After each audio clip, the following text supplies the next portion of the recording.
తాపసులారా, మీరు కూడా రండి. మీరు ఆ స్థితిలో ఉన్నవారే. మీ అందరికీ గురు సన్నిధిపై ప్రీతి ఉన్నది. కాని గంగలో గులకరాళ్లు తరాల తరబడి పడి ఉన్నా గంగోదకాన్ని గుటక వేయగలవా?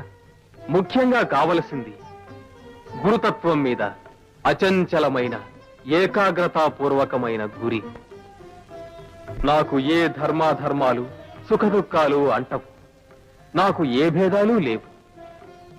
సకల చరాచరాల విషయంలోనూ సిద్ధి అసిద్ధులలోనూ నేను నిరంతర సమత్వ బుద్ధితో నిశ్చలంగా ఉంటాను. ఇదే నా రహస్యం.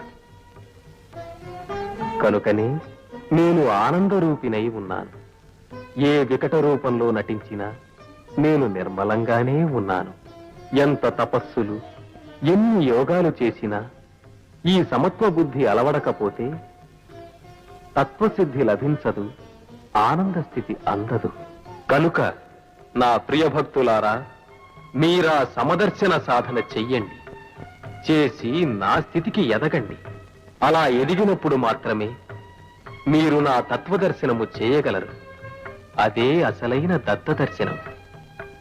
అది మీకు లభించిన నాడు అణువులు, ఆకాశంలో, చీమలో, బ్రహ్మలో అంతటా నన్నే దర్శించగలరు. అన్నింటికీ ఆదిమూలమైన సత్య వస్తువును నేనే, నిత్యతత్వాన్ని నేనే.